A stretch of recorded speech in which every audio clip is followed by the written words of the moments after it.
to order at 6:02 p.m. Roll call. Brian Sepola. Present. Jim Shank. Present. Vanessa Navarrete is present. Absent is Nathan Taylor, Valerie Garcia, Jesse Arroyos, Natalie Mendez, and Janine Duarte. So we do not have a quorum. We can do the, it's up to the chairman's discretion. Do you want to reschedule this for next month, or do you want to go through the discussion items? We can't take any action, but we could discuss. Well, we're here, so we might as well discuss. I feel like we wanted to do it, but they would. So we'll say the pledge. I Pledge allegiance to the flag of the United States of America and to the republic for which it stands, one nation, under God, indivisible, with liberty and justice for all. Good job. So we will not, because we don't have a quorum, we won't vote on the consent agenda. And under new business projects, item A, discussion update. The town council approved Natalie Mendez to serve on the community development committee on our town council meeting that was held on October 9th. She's representing the Superior Youth Council. So Natalie is not here today. She was aware. She asked a witness to come, but she. She made it to the chamber meeting. So theoretically, she could come, and then we'd have a quorum. Okay. We will be likely dropping Nathan Taylor. I don't know. Is Nathan Taylor still available? He was dropped from our system, but is he still a member? He never said. He said he would call in, or we can ask him. Because normally if he's available, he calls in, but I can check with him separately. Okay. If he wants to continue. So we'll go on to item B, and if Natalie comes, then we can go back to the consent agenda. Okay, so the land transfer for the town's 546 acres. Last week, the appraisal was completed and submitted to the forestry. The forestry will do their internal reviews and decide whether to release it publicly or whether they want more edits from the appraiser. We've got no read on when that's going to happen. The survey for the easements that are going to be required, there's 9 easements through 6 different utilities, and those all have to be surveyed and legal descriptions created so that agreements to do the easements can be created. So that should be done by the end of this month. As soon as the appraisal is done, it starts a 90-day clock with resolution. They will give us the money that the appraisal says. We will take that, put it into escrow, and start the land transfer. There's still about 30 more steps in the federal process, but most of those should go fairly quickly. These are the big issue items. So hopefully 90 to 120 days, we could maybe have the property in hands. So we're continuing to work it, and I've had 10 emails on the subject this week, but we're kind of waiting for everybody to do their thing. So the appraiser is out of, I believe, Washington, D.C., or the oversight appraiser, because there is no appraiser in our region. There's no architect in our region, or archaeologist, I think, in our region. So they're borrowing another one, that report was already done. There's no engineers. There's no, USDA has all their trades have left. So everything goes slow there. So they're grouping everything together from other regions here. So that's why they allowed us to go out to bid and hire an appraiser. But that appraiser we hired and we pay works for the Fed. So they get to approve his work. We don't know what his valuation's gonna say. Alan's outside. Well, we might actually have a quorum, might actually be able to vote on things. Okay. Let the record note that Valerie just walked in. Yep. What was I saying? So we have a draft letter of consent and a contract in development with AES for the battery storage onto that lot. We'll sign a letter of intent, and then when the land exchange happens, we'll finalize a contract. But the letter of intent will be attached to the contract, so we know what's going to happen. As part of our agreement with Resolution Copper, we have to develop the property. We have to move forward with economic development on the property, or we have to pay the money back. So the AES meets that goal of moving forward with development. We've been speaking to our lobbyists, and we're going to submit again this year hydrants for the airport property, which would help us develop it.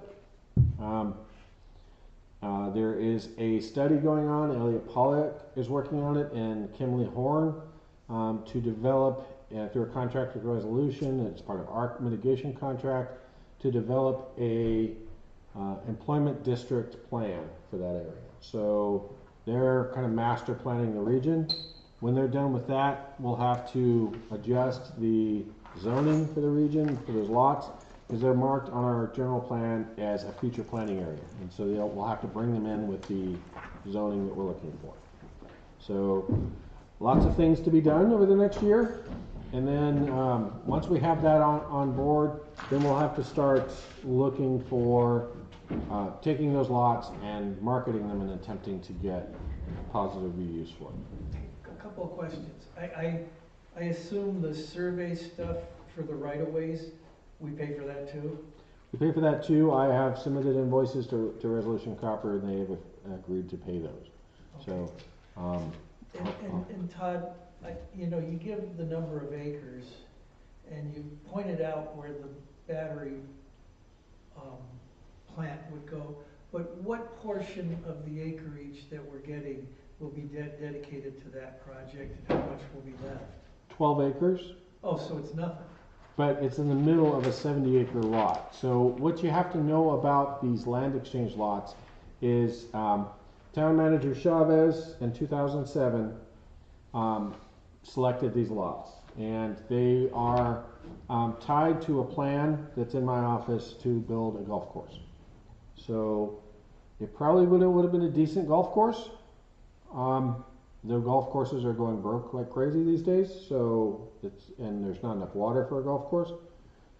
But for the other uses, it's got problems. It's got No Name Wash goes through there, and a bunch of sub-tributary washes go through there. There's high slopes, there's a rail easement, there's an existing industrial smack dab in the middle of it. So of that 150 acres, maybe 20 acres is buildable on the front end. On the highway frontage, we do get 2 miles of highway frontage, and that will probably be where we look for highest and best use. So that's going to be part of this development plan as to what sort of use we ought to be looking for. Do we want hotels? Do we want strip malls? Do we want a truck stop? I mean, those sort of things are going to be questions we ask. And our economic development professionals are pretty much telling us they don't want us to sell those, they want us to lease them so that they revert back. It especially makes sense for the battery storage, because in 25 years everybody anticipates the technology is going to have moved on. And so those batteries probably will not be viable anymore, so they'll want to replace it with something else or move somewhere else. So at that point we can take that property back and do something else with it, because it's a fairly low impact use. It doesn't have a lot of environmental issues. It's all contained. You pick up the C-train containers and you've got a clean lot. So, but we do have to, there's a lot of horizontal development we're going to have to do, roads, sewer mains, water mains, all that sort of stuff. The next step after that will be figuring out how to get it funded. One of the lots that we have to purchase, and one of the interesting things I'm learning from the appraisal, is the cemetery we have to purchase, but they're not viewing it as a useless cemetery. They're viewing it as the highest and best use. So what's the highest use for it? It probably residential, so they're gonna appraise it as residential. You're kidding. We're supposed to move everybody and.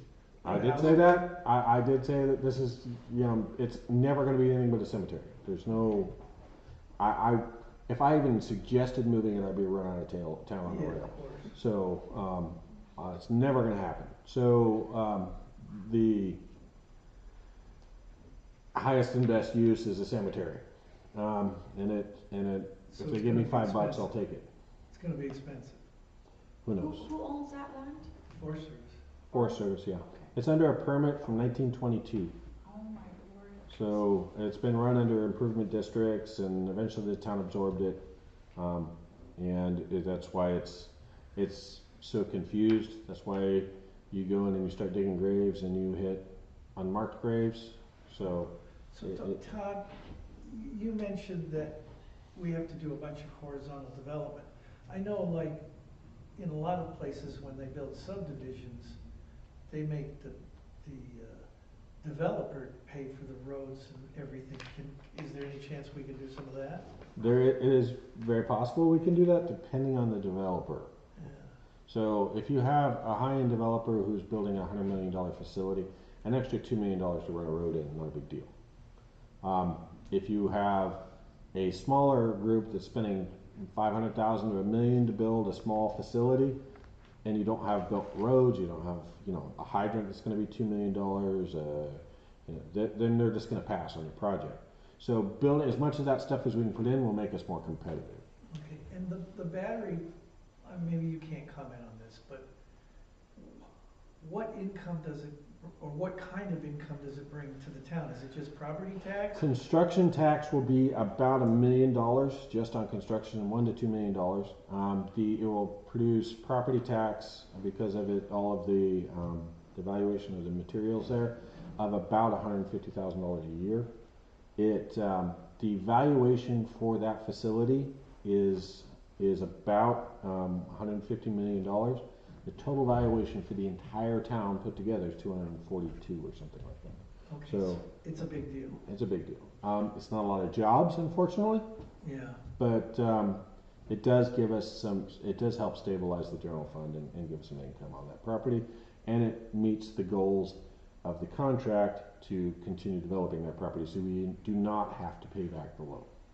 I came in a few minutes late. Can you tell us, where that, battery manufacturing plant is gonna be It's on located? Silver King Road, between up on the top of the ridge behind the Imerus and behind the rail line. It's right next to an SRP transmission line, the big line that has a 200-foot easement through there, and it is right next to a large substation that has lots of room to grow. So it's a fairly ideally situated for battery storage, pretty useless for anything else. I was standing up there when Imerus was running and crushing, and it sounds like you're inside a jet engine on that ridge. Mm. So it's heavily industrialized already. Housing's kind of out. The roads are, there's a massive wash between Imerus and the ridge that is pretty much unbuildable without spending millions of dollars to regrade and to put flood containment for no-name wash, which, as we know, is very flashy. So it would have to be a monster flood abatement project. I just don't see it ever penciling out. Okay, so trying to visualize it, when you go, through the road and then it forks off and you can go, up to Silver King, or you can go to the cemetery, what side is it gonna be It's on? like you're heading to the cemetery, you get to the top of the ridge, you drive along the ridge, and most of that ridge is on town property. The hole on the way to Pennell Cemetery, about half of it is on town property. So it's basically where the old dump was? Okay. And it's really the only thing it's used for right now is the make-out spot on the end of the road. That's the only thing up there. Now I can visualize it, thank you. All right, So yeah, that's progressing. It's gonna be probably a front of mind for the town managers for the next 15 to 20 years. So it's not happening tomorrow, but we do have to make positive steps toward developing. Thank you. I just want to take a moment to welcome Natalie to the committee. Thank you for joining us. We'll go on to item C, discussion update on AmeriCorps projects. Since Jim writes this grant, I'll pass it over to him. He can talk. You have the floor, Jim. Well, I think most of you know this, but AmeriCorps basically got shut down. And then they brought it back, but it is a shadow of itself. So nationwide, there are 20 teams in the field.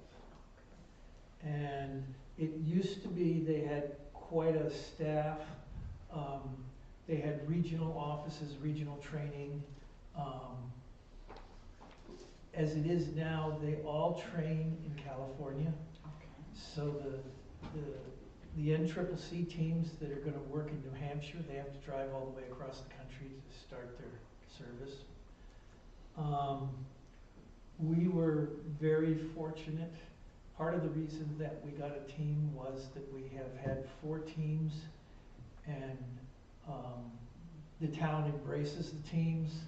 We get very good points for taking care of them, and they like our projects. So we were actually when they started up again, they eventually put out a general announcement, but first they notified all of the previous sponsors that they liked, and said, would you go ahead and present a proposal. So in the past, we've had teams that stayed as long as 12 weeks. This team, I think the first, at least in several years, it has more males than females. There are 10 members, but actually the team leader damaged her leg in a skiing accident. And she was here for the first week. She had surgery, I think, on Monday, and hopefully we'll be back in a couple of weeks. So we came with a substitute team leader, and they're doing fine. So what is the project? As we've done in the past, we've divided it into 3 parts. The first 5 weeks, they're working with the town of Superior itself. They're in the Highway 60 park. Todd knows this project better than I do, but basically they're clearing an area out for the preparation of a PGA disc golf course. PDGA. Oh, well, thank you. I wondered how golfing got involved with frisbees, but okay, a certified disc golf course, which I guess the mechanism, all the stuff was donated in my family in the name of their son. Gary Windus is the senior member. Gary Windus is who the park is dedicated to, and it's he gave us $40,000, and we're building a fairly nice disc golf course. The designer's been out. He marked all the tees and all the locations, and they're trimming the fairways. So when you think of trim, though, they're chainsaw trained. Yeah. Some of it's pretty heavy work. And actually, this is one of the things I think the town is invest. What is it, $600 a person to be trained? Yeah, I think we're into it about $7,000 for training. Yeah. So the town actually trains the kids. They get Forest Service certification, and this is something they can take with them. If nothing else, I've talked to former team members who have told me it makes job interviews interesting when they point out this is something they can do. So that's 5 weeks. Then Legends of Superior Trails is currently building the first third or so of the Telegraph Canyon Trail. It's laid out.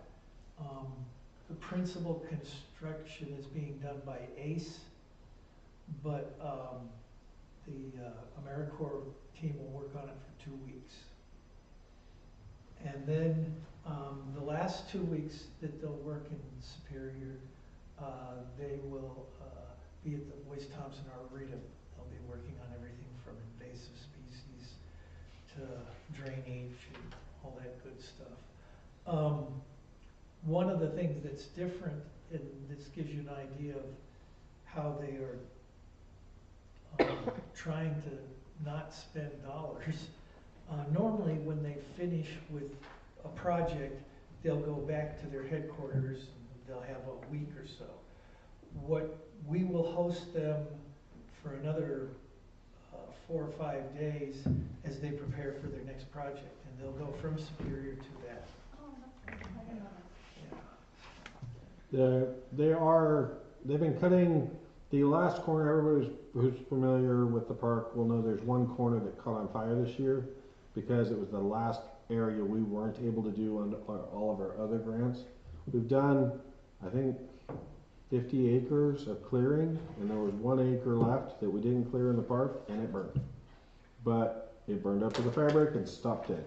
So Division of Forestry and Fire Management brought all their interns out, and they all stared at our fire break and stared at where the fire stopped, and they loved it, and hopefully that'll help us get the grants next year. So, but they've already cleared that 1 acre, and that park looks completely different for the work.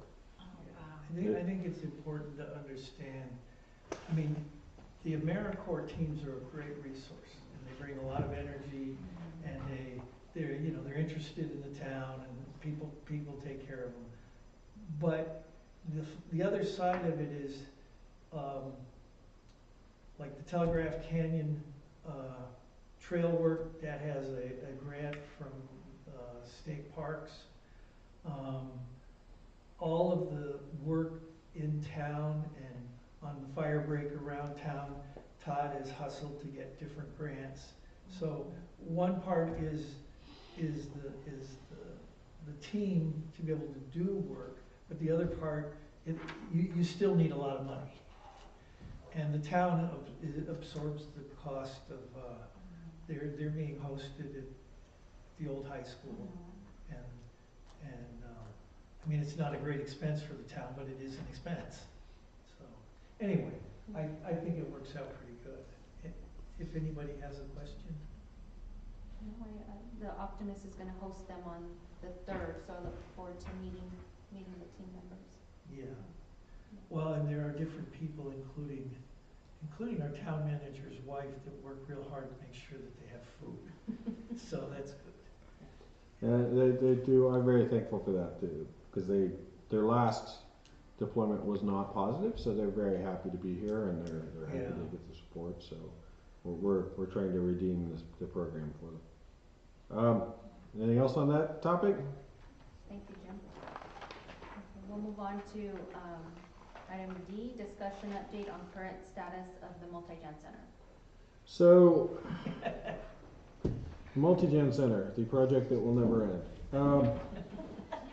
So the electrician has taken a ton of time to give us a bid. So every time we call him and he say, oh no, it'll be this Friday, and then we call the next week. Oh, it'll be this Friday, and then call the next week, and literally 3 months have we burnt waiting for this guy. They finally gave us the numbers, and they are very high. So it's $540,000 for phase 2, and 350 something for phase 2 or phase 3. So that's the elevator, and we've already spent 140,000 on to get to that point. So we're over $1 million on just electrical. So all the wiring up there is just not up to code? Yes. To give you a short answer, none of it's up to code. All the panels are either from the 50s, 60s, 70s, or they are replaced by a owner builder who may not have followed code. Yeah. So Oklahoma job. it's a gut and replace, which well, the original estimate for was about $500,000 for the whole project. So now it's double. Now it's doubled. And we got a presentation from the risk pool today. And the risk pool says the average cost of electrical parts and supplies from 2019 to today has gone up 65%. It is the highest inflation factor of all the inflation factors. So we may end up with actually paying this budget out. We have an elevator manufacturer that we're buying a modular unit. You just lift it into place with a crane. Yeah. But we have to run all the electrical to it, and we have to do the concrete for all the ramps. So we may end up with electrical, elevator, and IT, and that's it. Which that's all the rest of the stuff we can bootstrap. Our Well, guys can do it. That makes us ADA compliant and you can actually move in. Yes, our guys that do the interior walls and the you know the roofing stuff that they've done 1,000 times on 1,000 buildings around town. So this building, pretty much the same way, all bootstrapped. And once you get the Fed out of there, the pricing drops to a quarter what we pay elsewhere. Like for instance, this front room that we did in town, we redid all the wiring all the way back to the main panels. We rewired this whole wing, and we put all those partition walls up in both those offices. We spent $25,000. The budget for the front room alone up there was I think $250,000. So getting USDA out of our business will really lower the budgets. Can I ask, how much is the elevator? Elevator is I think 350,000 with all the pieces, parts, and attachments. I think it's only like 250 just by itself. And how much to get it dropped in with a crane? The crane's going to be expensive because there's not a good access point back there, so there's lots of debate whether they can get a truck to make that corner.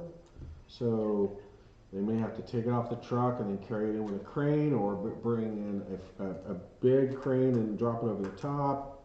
There's lots of debate about that. The engineers have been working on it. But the elevator itself is the cheapest component.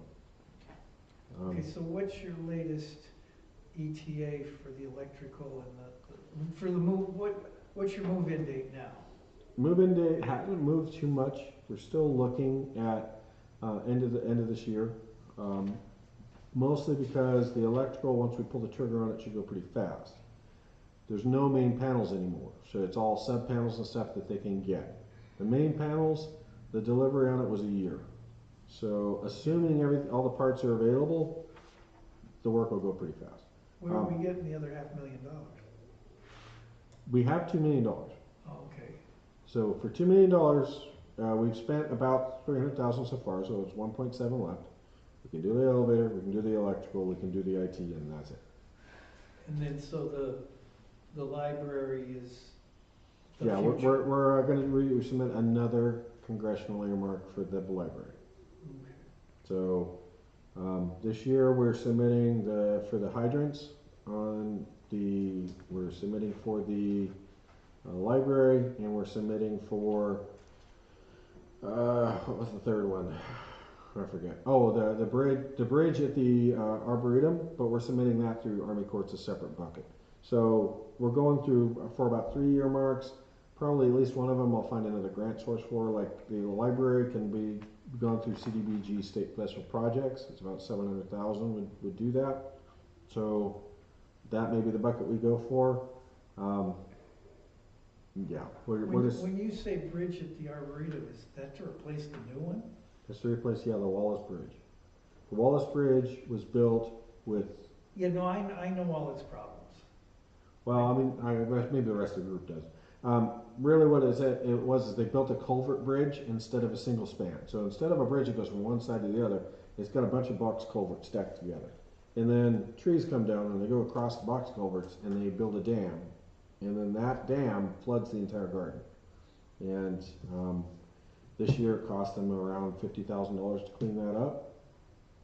But we've been working with engineers to come up with solutions. Everything we've tried so far has been too expensive. The cheapest thing, weirdly, is to replace the bridge.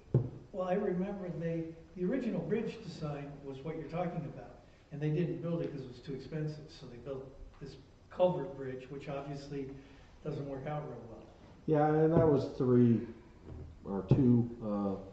directors ago, and so it wasn't, the current group didn't make that decision, it was a dumb decision. And is it the one that, when you're walking by the picnic area? Correct. Yes. Oh, yeah, It's that one. okay. Anything else on the multi-gen?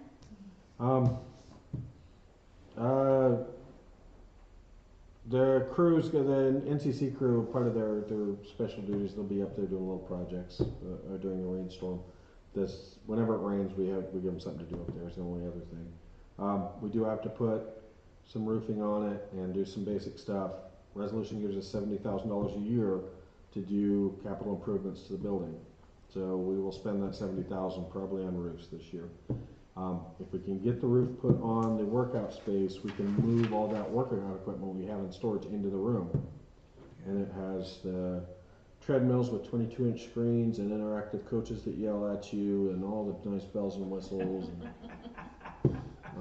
So you've got a cardio room on one side and a weightlifting room on the other. We could get those rooms running. The big problem is the bathrooms next to them. Those are going to be the expensive parts. They're in the worst shape. And they're not ADA compliant, so we have to rip them out and replace them.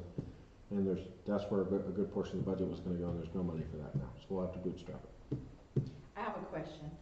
Are we planning on, having the, gym open for the summer for Park and Rec? Can I talk? Yes. Yes. Okay, so we'll be hiring students again? Yes. Okay. Yes. Are we looking at 1 or 2? Because I've been talking about it in career development, so I'm just kind of getting the kids. Probably 2, Okay. mostly because they're kids and they're busy during the summer, so sometimes we have to be able to rotate. But with the same amount of hours, and then they just work between the schedules, okay. Okay, perfect. Thank you. The open gym is so popular, we're having a hard time keeping people out of there when the AmeriCorps kids are there. Yeah. The people are hopping the fence and sneaking through and finding open doors and sneaking into the gym. Yes, so when we did the orientation and we took them up there, Yeah. he said, if anybody says they're supposed to be in there, you tell them, no, they're not. Yeah. And I guess there was a guy and his daughter there, and he's, oh no, I was told, I got permission. So, but those are good problems to have, and I would just add, I mean, we're talking about all the parts that needs to be built, but the Superior Enterprise Center, between the welding and the hive, has just been such a success. Yes. And the I open think the gym has town been can a be bigger really proud of success. that. The school has actually got a bus stop there to drop kids after school, and they go to the hive, and then Yeah. parents can pick them up there. So it's become a huge amenity for the town. Apparently, more people use our hive than use Guadalupe's. Well, no, any of the ones in the valley, they said. Wow, I didn't. And the other one I found interesting, they do the whole thing of having people there, like Angel, to help people. It works with the kids, but it also works with the older people. And she was explaining that you'll have the seniors there, and on Thursday, like at 2:55, they all go, time to leave. Because I guess Thursday afternoon, since there's not school the next day, a whole lot of kids show up. I've been there when the bus drops them off, and we took the high school kids to visit, and that was really neat to see all the kids. It's almost like a Boys and Girls Club, that they can visit and then stay there till 5, 6. I took them out at 5.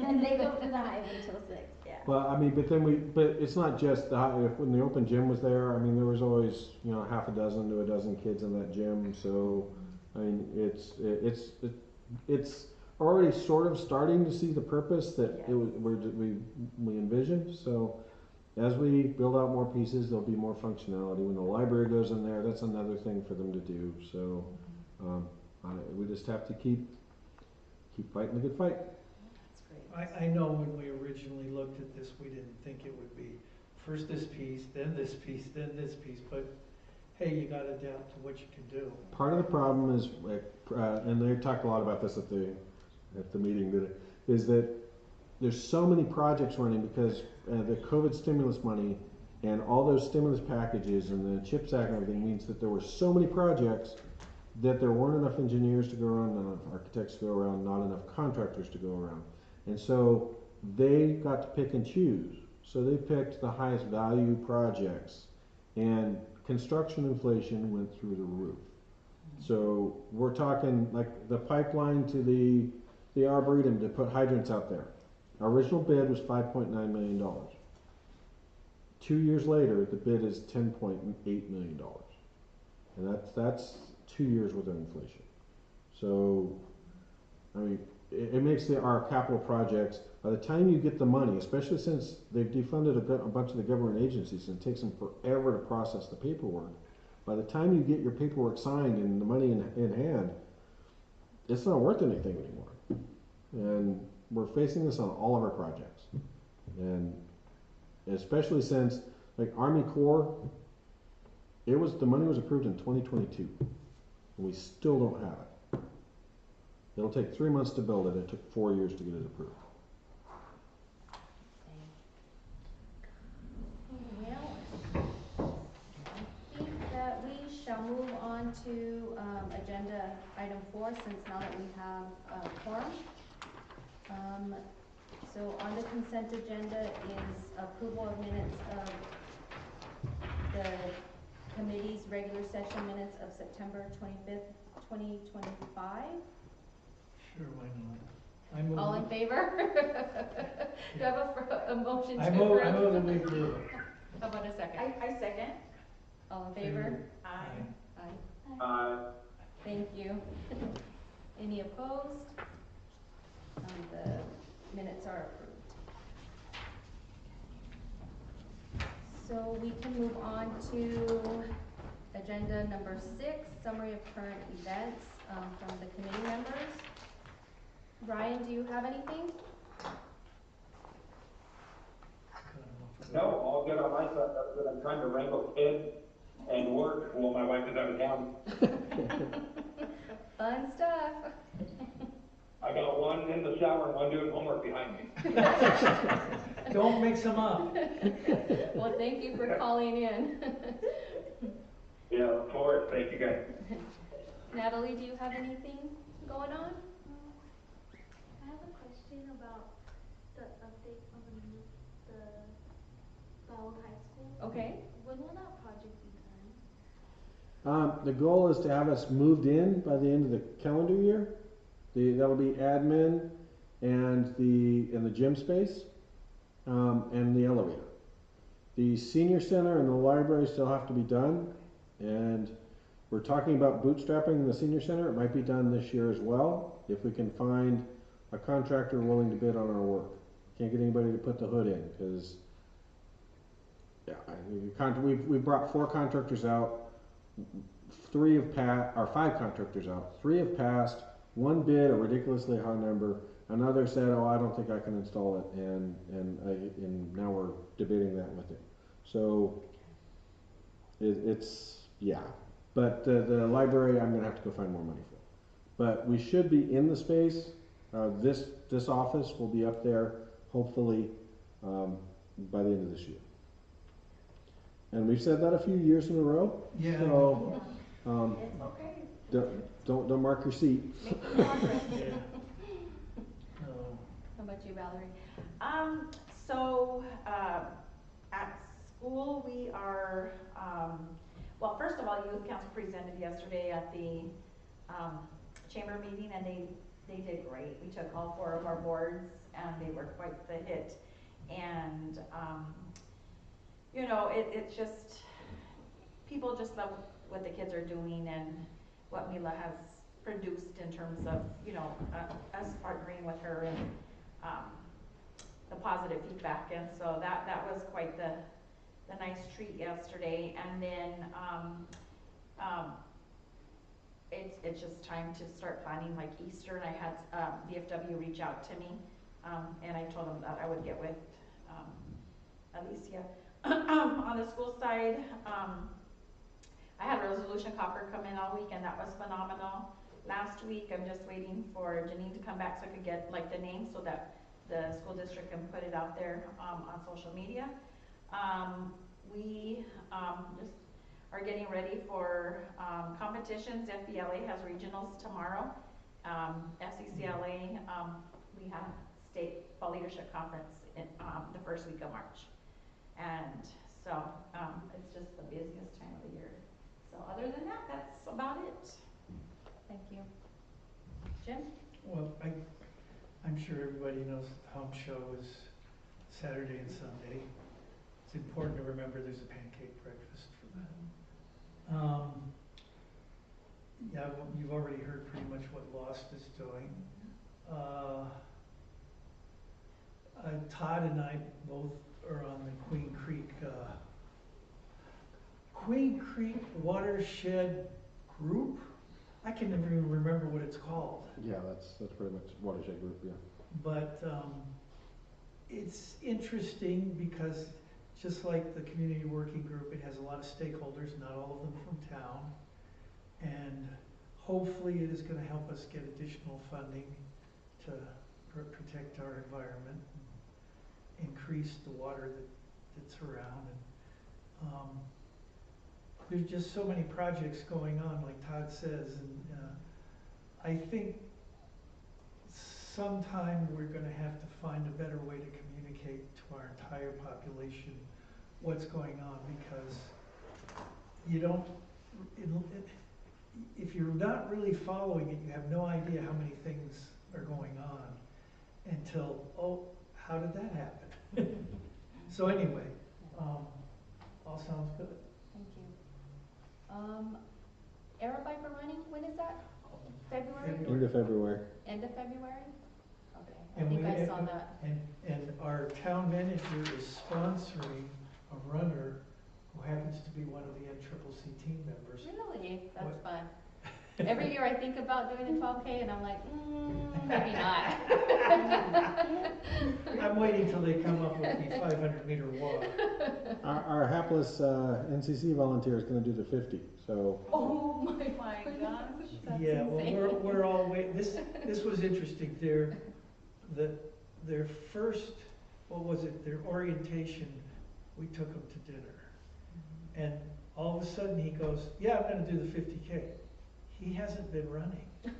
no, he's only 18 and he's been in cross country, so it's only like a year disconnect. can handle it. It'll be fine. All right. That's funny. Well, Todd bet on it. I'm just amusing myself. I'm not betting on any result. I know there's medical stations all the way along, and he can't get in too much trouble. Just scoop them up. Yeah. I would just say, as far as Lost is concerned, Air Viper Running is one of the best partners we have, and the reason is, first of all, they do a really quality job. They lay the thing out really well, and then one of the things, and since they're on our trails, and so they're on private land, public land, and mostly U.S. Forest Service land, they do great cleanup, and they do it right away. So they get big points. Well, that's probably more an agenda item than an update, but that's good. Sorry. Well, I don't have anything else. Optimus is advertising for their annual fundraiser casino night on March 21st, so looking forward to that. We ready to adjourn? Can I have a motion? I'll make a motion. Just do it. All in favor? Aye. Aye. Okay, thank you. Aye. Thank you, Brian. Have a good rest Back of to your the evening. bathtub. Thank you. My turn. Good night. Good night. Vanessa, and it's cold.